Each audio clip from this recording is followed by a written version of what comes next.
Et les guerriers. Bon retour sur la chaîne. On s'imagine que la valeur découle de la gentillesse, de la loyauté, du fait d'être cette personne qui répond toujours présent. Mais voici la vérité que le monde vous dissimule. La bonté est bon marché, le travail acharné est omniprésent, la loyauté est attendue. Et pourtant, malgré le fait de tout faire correctement, tu te sens toujours ignoré, toujours sous-estimé. Tu as toujours l'impression que les gens ne te remarquent que lorsqu'ils ont besoin de quelque chose et t'oublient l'instant d'après. Alors, laisse-moi te réveiller. Le monde ne récompense pas la bonté, il récompense la nécessité. Machiavel l'avait compris mieux que quiconque. Pour être valorisé, tu dois rendre les autres dépendants de toi. Tu ne t'élèves pas en étant poli, tu t'élèves lorsque ton absence devient un problème que personne ne peut résoudre. Pense à chaque personne puissante de l'histoire. Elles n'ont pas été choisies parce qu'elles étaient gentilles, elles ont été choisies parce que sans elles, les choses s'effondrent. Voici la froide réalité. Si tu peux être remplacé, tu le seras. S'ils peuvent vivre sans toi, ils le feront. Si te perdre ne leur fait pas mal, ils ne te respecteront jamais. Alors, à partir d'aujourd'hui, ton objectif doit changer. Arrête d'essayer d'être aimé, arrête de mendier la validation, arrête de tout donner sans retour. Au lieu de cela, deviens dangereusement précieux. Deviens celui qu'ils ne peuvent ignorer, celui qu'ils ne peuvent remplacer, celui dont la présence fait tout bouger et dont l'absence fait tout s'effondrer. Rappelle-toi ceci. Le pouvoir ne consiste pas à être vu, il consiste à être nécessaire. C'est la voie machiavélique de la valeur, silencieuse, impitoyable, inévitable. Et avant de continuer, je veux que tu déposes cette affirmation dans les commentaires. Je rends les autres dépendants de moi. Dis-le. Approprie-le-toi. Vis-le. Parce qu'une fois que tu deviens nécessaire, le regard que le monde porte sur toi change. Les gens te traitent différemment. Ils craignent de te perdre. Ils protègent la connexion. Ils donnent plus qu'ils ne prennent. Tu cesses d'être un personnage d'arrière-plan dans la vie de quelqu'un d'autre. Tu deviens la source, le pouvoir, la raison pour laquelle il bouge. Et c'est là que commence la véritable influence. Si tu es vraiment prête à découvrir la stratégie obscure qui fera de ta présence un privilège et de ton absence un cauchemar, alors reste exactement où tu es. Parce que ce qui suit changera à jamais la façon dont le monde te traite. Numéro 1. La fausse idée de la valeur. La société t'a programmé depuis l'enfance à croire que ta valeur provient du fait d'être bon, d'être poli, de faire ce que tout le monde attend sans résistance. Mais cette croyance est la raison pour laquelle tant de gens vivent des vies invisibles, tandis que ceux qui comprennent le pouvoir s'élèvent au-dessus d'eux sans effort, car il existe une différence dangereuse entre être apprécié et être valorisé. Et la plupart des gens passent leur vie entière à courir après l'appréciation, souriant quand ils ne veulent pas sourire, aidant des gens qui ne donnent rien en retour, travaillant dur seulement pour regarder quelqu'un d'autre être récompensé, pensant que la gentillesse accorde le respect, alors qu'en vérité, elle accorde la commodité. Et c'est pourquoi le type sympa qui travaille dur est toujours le plus facile à remplacer, toujours le premier à être oublié. Tu dois comprendre une loi fondamentale du monde réel. Les gens ne valorisent pas ce qui est librement disponible. Les gens admirent ce qu'ils doivent gagner, et les gens craignent ce qu'ils ne peuvent pas se permettre de perdre. Machiavel dit un jour, « Il vaut mieux être nécessaire qu'être aimé, car l'amour tient par un fil qui peut être rompu, mais la nécessité lie avec des chaînes que personne n'ose enlever. » Chaque fois que tu essaies de prouver ta valeur par la seule bonté, tu réduis ton propre pouvoir, car la bonté sans levier devient de la faiblesse, la loyauté sans limite devient de l'exploitation, et le travail acharné sans contrôle devient de l'esclavage. Les puissants ne crient pas leur valeur. Ils conçoivent des situations où les autres dépendent d'eux pour réussir. Et une fois que la dépendance existe, le contrôle suit automatiquement, car les gens protégeront toujours ce dont ils ont besoin, même s'ils ne l'aiment pas. Pense au moment où tu as tout donné pour des gens qui n'ont rien donné en retour, où tu étais là pour tout le monde, mais où personne n'était là pour toi. C'est arrivé parce que tu croyais que faire plus te rendait plus important. Mais en réalité, cela leur a juste fait réaliser qu'ils pouvaient prendre de toi sans conséquence. Tu as été entraîné à rechercher l'approbation, à craindre le rejet, à penser qu'être utile suffit. Mais l'utilité est temporaire. L'utilité est remplaçable. L'utilité peut être copiée, et dans un monde froid guidé par l'intérêt personnel, celui qui peut être remplacé sera toujours ignoré. La vraie valeur commence au moment où les gens ressentent la douleur d'imaginer la vie sans toi. Et cela n'arrive que lorsque tu arrêtes d'essayer d'être tout pour tout le monde, et que tu commences à devenir quelque chose de spécifique sans lequel les gens ne peuvent pas fonctionner. C'est ton changement de cap. Plus de gentillesse gratuite, plus de sacrifices sans fin, plus de souffrances silencieuses en espérant que quelqu'un le remarque. Désormais, chaque action que tu entreprends doit augmenter ton prix, accroître le coût de ta perte, élever ta présence au rang de nécessité. Si tu continues à vivre pour l'approbation, tu mourras en te sentant considéré comme acquis. Si tu commences à vivre pour le pouvoir, le monde sera forcé de te reconnaître. Et avant de passer à la leçon suivante, je veux que tu déposes cette affirmation dans les commentaires et que tu revendiques ta transformation. Je refuse d'être remplaçable. Numéro 2. La loi de la dépendance. Si tu veux le vrai pouvoir, tu dois cesser de courir après l'approbation et commencer à construire la dépendance, car les gens ne protègent que ce sur quoi ils comptent. Et au moment où ton existence devient liée à leur progression, leur confort, leur statut ou leur survie, tu passes du statut d'insignifiant à celui d'irremplaçable. Et c'est là que commence l'influence. Comprends ceci. La dépendance n'est pas une question de manipulation. Il s'agit de te positionner si stratégiquement que les gens s'effondrent sans ta contribution. Et Machiavel a dit un jour, le dirigeant sage se rend essentiel. Lorsque sa présence soutient la stabilité, son absence devient redoutée. La plupart des individus recherchent les éloges ou l'affection, espérant que quelqu'un finira par les apprécier. Mais l'appréciation s'évapore à la seconde où quelqu'un de plus commode apparaît, tandis que la dépendance crée une obligation, une peur et une loyauté qui ne peuvent être facilement brisées parce que le coût de ton remplacement devient trop élevé. Tu dois identifier une compétence, une ressource ou un état d'esprit dont les autres ont besoin, mais qu'ils ne possèdent pas. Ensuite, aiguise-le jusqu'à ce qu'il devienne rare, jusqu'à ce qu'il devienne quelque chose qu'ils ne peuvent pas reproduire ou substituer à moindre coût. Pense à toute figure puissante dans les affaires, les relations ou la société. Ils ne sont pas aimés parce qu'ils sont bons. Ils sont respectés parce que leur suppression crée le chaos. Et c'est la position exacte que tu dois te garantir. Lorsque tu construis la dépendance, les gens viendront à toi-même s'ils ne t'aiment pas. Ils seront d'accord avec toi-même s'ils sont en désaccord intérieurement. Et ils te protégeront même s'il t'en vient secrètement.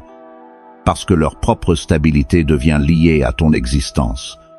Et personne ne détruit volontairement la main qui le nourrit. La condition tragique de la plupart des gens est qu'ils offrent de l'aide sans aucune structure, garantissant que cette aide sera rappelée ou récompensée. Ils donnent leurs efforts librement et se demandent ensuite pourquoi personne ne les valorise. Tu dois être plus intelligent. Connecte tes actions à un retour. Connecte ton soutien au gain. Connecte tes connaissances à la pertinence, afin que lorsque quelqu'un bénéficie de toi, il ressente le poids de te devoir quelque chose. Parce que lorsque les gens te doivent quelque chose, ils te traitent différemment. Soudain, ta présence compte. Soudain, ta voix compte. Soudain, te perdre devient un risque qu'ils ne veulent pas prendre. Conçois un environnement où l'accès à toi est limité, où ton temps n'est pas bon marché, où tes contributions façonnent les résultats. Plus tu construis de barrières, plus ton implication devient précieuse à leurs yeux, et plus ils poursuivront ce qui était auparavant considéré comme acquis, C'est la loi de la dépendance. L'influence ne se prend pas. Elle s'ingénie en faisant croire aux autres que sans toi, l'avenir devient incertain. Arrête de tout donner gratuitement. Arrête d'offrir ta loyauté à des gens qui ne la ressentent pas. Arrête de faire des sacrifices que personne n'a demandé. Au lieu de cela, deviens le noyau du progrès dans chaque cercle où tu entres. Et avant d'aller de l'avant, commente ces mots avec une conviction absolue. Ils dépendent de moi. Numéro 3. Le pouvoir invisible. Le pouvoir est le plus dangereux lorsque personne ne le voit agir, car la force visible crée de la résistance, tandis que l'influence silencieuse crée une obéissance sans question. Et c'est le genre d'autorité que Machiavel respectait. Le genre qui contrôle les décisions sans jamais avoir besoin d'élever la voix ou de montrer sa force publiquement. Le pouvoir invisible, c'est lorsque les gens croient qu'ils agissent librement, pourtant leur choix s'aligne parfaitement avec tes intentions, lorsqu'ils ont l'impression d'avoir trouvé l'idée eux-mêmes, alors qu'en vérité, tu as planté la graine bien avant qu'ils ne remarquent la pensée. Machiavel a dit un jour, « Le plus grand pouvoir est celui qui fait bouger les autres sans être vu, et c'est ce que les dirigeants les plus intelligents maîtrisent. Façonner les résultats depuis l'ombre. Les individus faibles essaient de dominer par le bruit, les menaces, l'étalage et l'ego. Mais cela ne fait que révéler l'insécurité et le désespoir. Plus ton influence devient évidente, plus il est facile pour les autres d'y résister ou de l'attaquer. Le véritable contrôle circule comme l'air, invisible mais inévitable, nécessaire et omniprésent, laissant chacun respirer tout en leur rappelant que sans toi, ils suffoquent. Lorsque tu deviens une force tranquille à l'intérieur de l'esprit de quelqu'un, façonnant ce qu'il craint, désire et poursuit, il te suivra non pas parce que tu le commandes, mais parce qu'il croit que ta direction est sa propre décision. Développe la capacité de lire les intentions avant qu'elles ne soient exprimées, de reconnaître l'insécurité avant qu'elle ne devienne un problème, de prédire les réactions avant que les actions ne se déroulent, puis positionne-toi comme la solution silencieuse qui les guide vers l'avant, et bientôt, leur confiance nécessitera ta présence. Tu deviens une partie de leur dialogue interne, la voix qui dit « Que ferait-il? Que penserait-elle? Devrais-je leur demander d'abord ?» Et lorsque tu atteins ce point, tu n'as plus besoin de pousser. Ils t'attirent eux-mêmes dans chaque décision. Pense à chaque environnement dans lequel tu entres au lieu d'annoncer ta valeur. Observe tout, calcule les dynamiques, identifie les faiblesses, puis connecte-toi tranquillement aux résultats clés, afin que lorsque quelque chose fonctionne, tu en sois la raison, même si personne ne s'en rend compte immédiatement.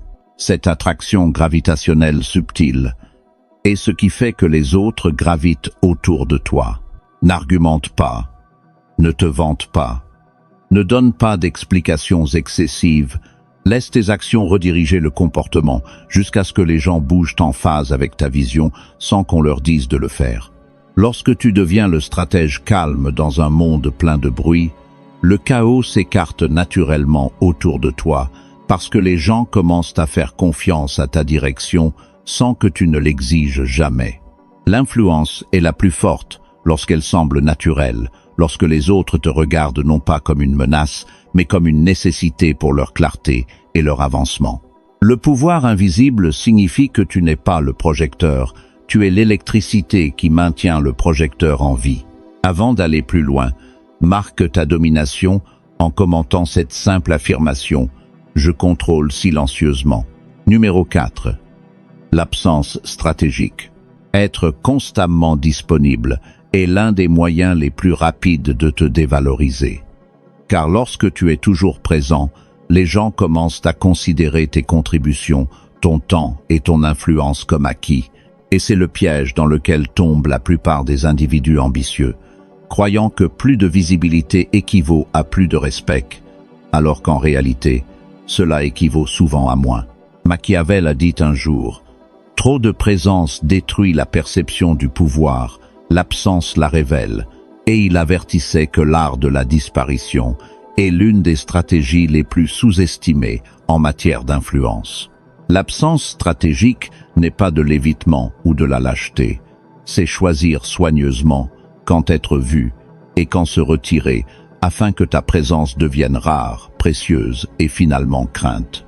Lorsque tu réponds toujours immédiatement, que tu assistes toujours à chaque réunion, que tu t'offres toujours librement, les gens cessent de valoriser ton attention car elle ne leur coûte rien. Mais lorsque ta disponibilité devient limitée, ton importance se multiplie instantanément car les humains mesurent inconsciemment la valeur par la rareté. Prends du recul délibérément dans les situations clés, ne surexpose pas tes talents, ne réponds pas à chaque appel, n'explique pas chaque décision et observe comment la perception change. Soudain, les gens commencent à anticiper ton intervention. Ils commencent à se demander ce que tu fais. Ils commencent à ressentir le vide que ton absence crée. Et cette tension à elle seule élève ton autorité. Tu n'es plus une utilité qui peut être convoquée à volonté. Tu es une variable dont ils doivent tenir compte, une présence qui modifie les résultats simplement en n'étant pas là. L'absence est une forme de levier. Elle force les autres à agir, à questionner, à chercher, et finalement à t'apprécier plus qu'ils ne l'ont jamais fait lorsque tu étais constamment présent. Utilise cela judicieusement dans chaque relation, chaque lieu de travail, chaque projet. Ton retrait crée le désir, la nécessité et la reconnaissance sans un seul mot. Rappelle-toi que le pouvoir est psychologique avant d'être physique. La façon dont les gens se sentent à ton égard détermine comment ils te traitent, et rien ne change les sentiments plus rapidement que la tension créée par l'absence. Laisse ton silence agir comme la gravité, attirant l'attention, créant l'anticipation et rappelant aux autres ce qu'ils risquent de perdre. Lorsque ta présence devient rare, ton influence devient indéniable. Ne confonds pas être aimé avec être indispensable. Les deux s'alignent rarement, et ce n'est que par un retrait contrôlé que tu peux convertir la visibilité en autorité. Cette stratégie te protège également de l'exploitation. Ceux qui sont habitués à avoir un accès constant ne peuvent pas manipuler ce qu'ils ne peuvent pas atteindre, et soudain, tu contrôles le tempo de l'engagement. Chaque absence doit être délibérée, calculée et chronométrée pour maximiser l'effet psychologique. Un appel manqué, une réponse retardée, une apparition sélective, chacun construisant le récit que ta présence est un privilège, pas un droit. Numéro 5. La valeur systémique. La véritable influence ne consiste pas à être le héros qui intervient au dernier moment pour sauver la mise. Il s'agit de construire le système, de sorte que le succès ne puisse exister sans ton implication. Et lorsque ton rôle devient structurel plutôt que décoratif, tu passes du statut d'optionnel à celui d'indispensable. Machiavel a dit un jour, « Un homme sage construit la machine de telle sorte qu'il ne puisse être retiré de son fonctionnement, et c'est le principe derrière la valeur systémique, l'art de t'incruster si profondément dans les processus, les réseaux et la prise de décision que te retirer fait effondrer les résultats et révèle ta vraie valeur. La plupart des gens recherchent la reconnaissance pour des moments héroïques, des applaudissements pour un effort visible et de l'attention pour résoudre des problèmes immédiats. Mais ces gestes éphémères sont temporaires et facilement remplacés, tandis que la conception de cadres, l'établissement de protocoles ou le façonnage de stratégies garantissent que ta présence est continuellement requise et que ton absence devient coûteuse. Commence par identifier les composants essentiels de toute opération dont tu fais partie. Qu'est-ce qui fait avancer les choses? Qu'est-ce qui assure la stabilité? Qu'est-ce qui relie les ressources aux résultats? Ensuite, positionne-toi comme la cheville ouvrière, le point par lequel tout transite, celui dont l'implication garantit la continuité et l'efficacité. Lorsque les gens comptent sur les structures que tu as créées, ils s'en remettront naturellement à ton jugement, respecteront ton temps et protégeront ton rôle. Car te perdre signifie perdre l'ordre, l'efficacité et le progrès. La valeur systémique concerne également la prévoyance, l'anticipation des goulots d'étranglement, des redondances et des vulnérabilités, et la création de solutions avant que quiconque ne réalise que les problèmes existent, de sorte que les autres commencent à percevoir tes contributions comme une infrastructure invisible, essentielle, mais discrète. Contrairement au fait d'être aimé ou admiré, qui peut être subjectif et temporaire, l'influence systémique se mesure par les résultats et les dépendances, te rendant intouchable, même si ta personnalité n'est pas convaincante ou si ta présence est calme. Les vrais puissants comprennent cela. Ils ne se battent pas pour la gloire ou l'approbation. Ils construisent des environnements où leur suppression est impensable, où chaque processus, chaque ressource, chaque équipe dépend de leur direction, de leur perspicacité ou de leur participation. C'est une forme de domination silencieuse, car pendant que les autres se concentrent sur des victoires immédiates ou une reconnaissance superficielle, tu construis la permanence, un réseau d'interdépendance qui ne peut fonctionner en ton absence. C'est ainsi que les empires perdurent et que les organisations prospèrent autour d'une figure indispensable. Le système importe plus que le héros individuel. Pour cultiver la valeur systémique, tu dois cesser de penser de manière épisodique et commencer à penser de manière structurelle. Où puis-je créer des cadres que moi seul peux faire fonctionner? Où puis-je incruster des connaissances que personne d'autre ne possède entièrement? Où puis-je lier mes actions aux résultats si étroitement que me retirer crée un effondrement plutôt que la continuité? C'est la voie machiavélique vers l'influence qui transcende le charme, l'effort ou la visibilité. Avant de passer au principe suivant, déclare cette vérité dans les commentaires et intériorise-la. Je construis le système, je le possède, parce que le monde pliera devant celui dont la présence assure la survie, le progrès et le contrôle. Et c'est le point où tu cesses d'être valorisé et commences à être absolument nécessaire. Integration psychologique, devenir véritablement irremplaçable, exige d'aller au-delà de l'utilité fonctionnelle et de t'incruster dans le tissu psychologique de ceux qui t'entourent, de sorte que ta présence ne soit plus une option, mais un élément central de leur sentiment de confiance, de stabilité et d'accomplissement. Et lorsque les gens commencent à associer leur propre succès à ton implication, tu passes du statut d'actif valorisé à celui de pilier nécessaire. Machiavel a observé un jour, il ne suffit pas d'être présent, il faut s'entremêler avec l'identité même des autres. Et cette perspicacité révèle la profondeur de l'influence que les chercheurs de pouvoir ordinaires ignorent souvent. L'intégration psychologique est subtile, stratégique et invisible. Cela signifie que tes conseils, ton avis ou ton soutien sont intériorisés par les autres si profondément qu'ils ne peuvent imaginer de décision ou de progrès sans ta contribution. Cela signifie que ton absence déclenche un malaise, une incertitude et une hésitation. Et cela signifie que tes opinions, tes priorités et tes habitudes façonnent le paysage mental de ceux que tu influences. La plupart des gens opèrent sur une influence de surface. Ils aident, ils conseillent, ils instruisent. Mais une fois que la personne ou le groupe réalise qu'ils ne peuvent maintenir l'équilibre sans toi, tu es entré dans un royaume d'autorité bien plus fort que n'importe quel titre, distinction ou récompense. Commence par comprendre leurs besoins, leurs peurs, leurs ambitions et leurs insécurités.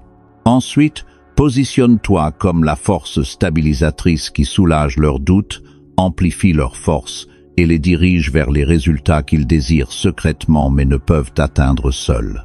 Lorsque tu lis constamment ta présence à leur sécurité émotionnelle et pratique, tu cultives une dépendance qui semble naturelle, inévitable et même réconfortante.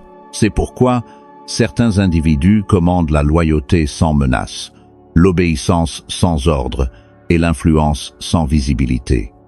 Ils ont été tissés dans l'identité de ceux qu'ils guident. Ton intégration doit être stratégique. Sois celui dont le jugement façonne les plans, dont la perspicacité guide la réflexion et dont l'implication devient la mesure à l'aune de laquelle le progrès est jugé. Tu ne contrôles pas par la force. Tu contrôles en devenant le cadre interne de la prise de décision, de sorte que les gens agissent de manière à s'aligner sur tes objectifs, même lorsque tu es silencieux.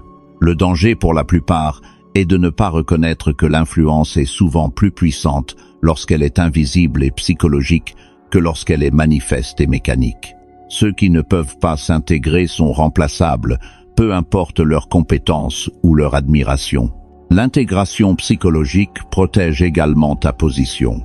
Lorsque tu es entremêlé avec l'image de soi, l'ambition ou la perception du succès, te retirer risque non seulement une perturbation opérationnelle, mais aussi une désorientation émotionnelle, une hésitation et une régression, et cela crée un niveau d'indispensabilité que peu atteignent jamais. Pour maîtriser cela, observe, écoute et positionne-toi de manière à ce que les autres associent la compétence, le calme et l'opportunité à ta présence, tout en limitant tranquillement l'accès, afin que l'absence crée de la tension et de l'appréciation.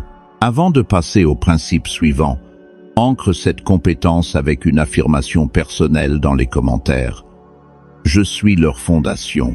Répète-le, incarne-le, et rappelle-toi qu'une fois que ton identité s'aligne sur la leur, tu cesses d'être simplement valorisé et commences à être profondément nécessaire. Et c'est là que commencent la véritable influence intouchable. Numéro 7. Le contrôle de l'espoir. Les personnes les plus puissantes ne sont pas celles qui dictent les actions par la peur ou l'autorité, mais celles qui contrôlent l'avenir auquel les gens aspirent. Parce que l'espoir motive le comportement, façonne les choix et motive l'effort.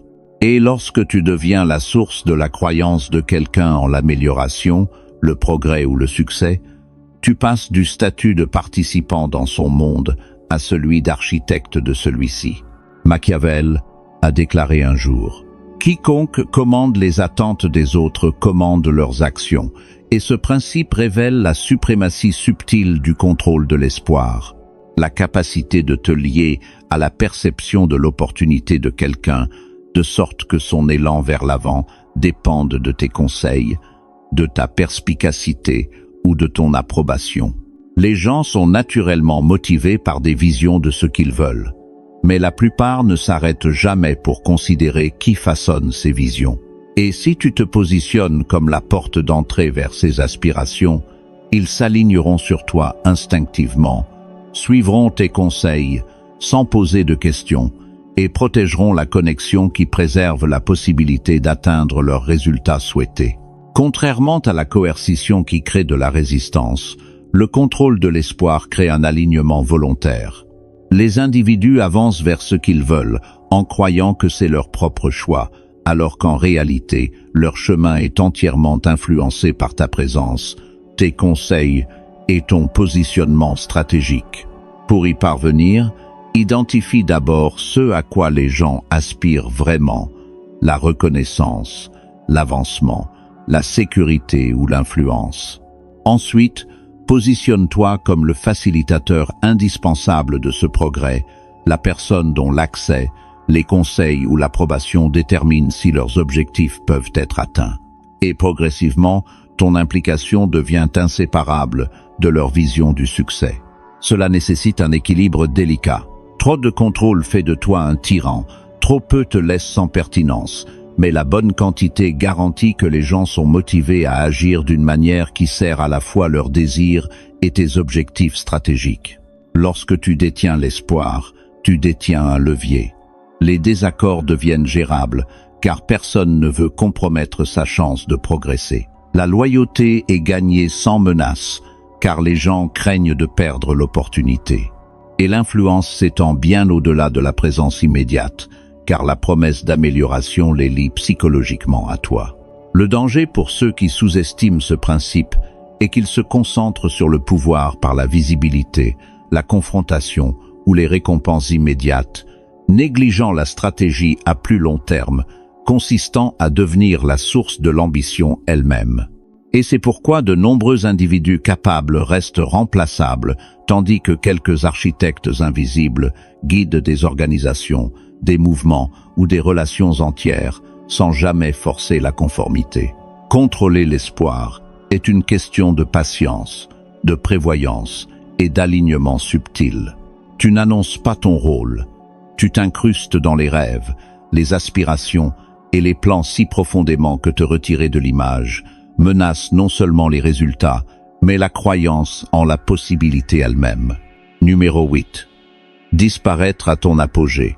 La démonstration ultime du pouvoir n'est pas dans la présence constante, l'action constante ou la visibilité sans fin.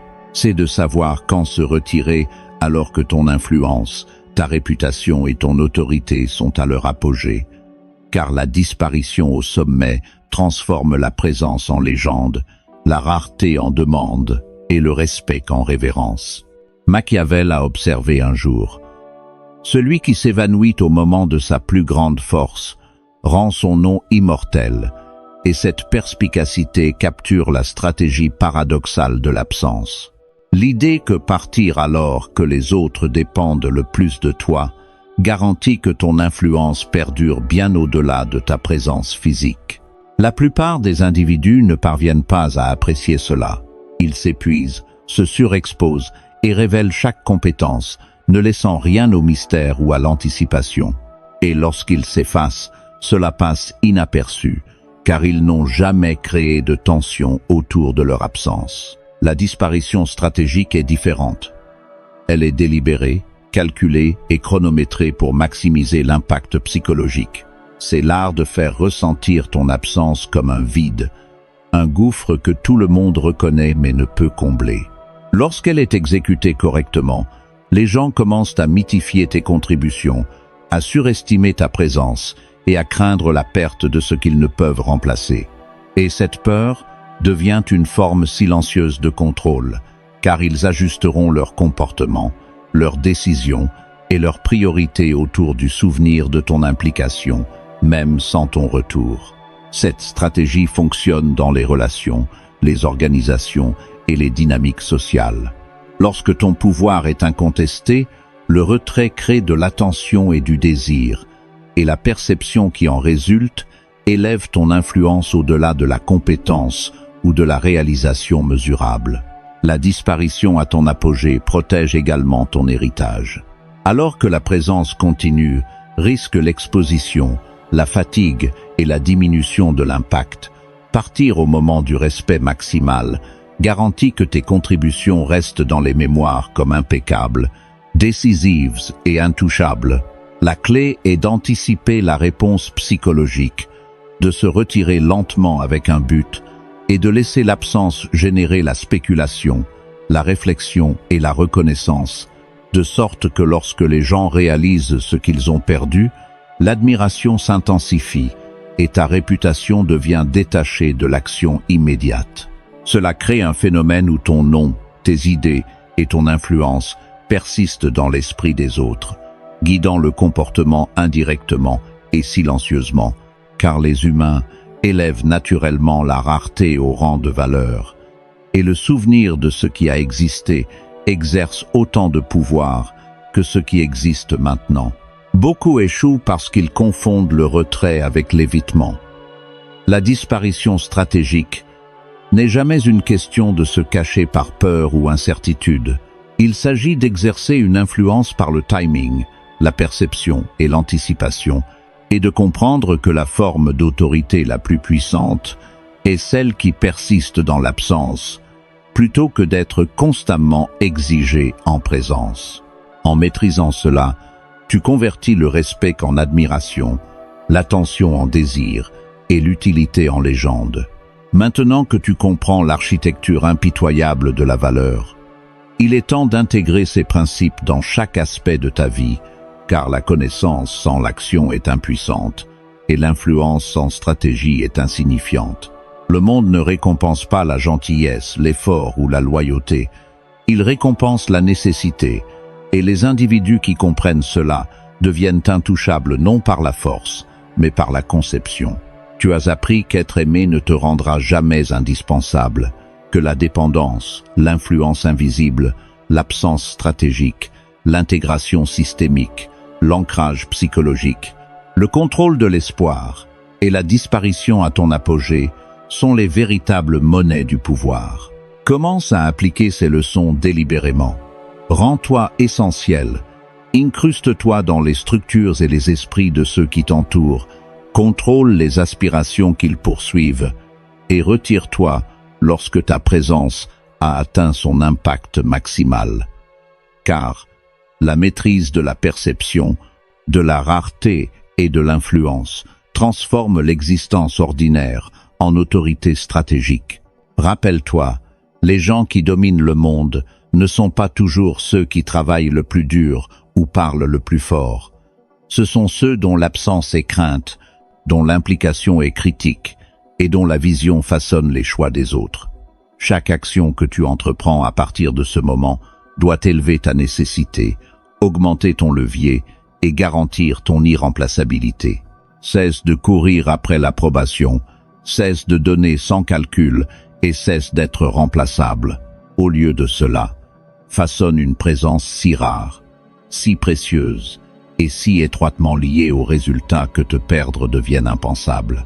Et alors que tu mets en œuvre ces stratégies, je veux que tu fasses un dernier pas.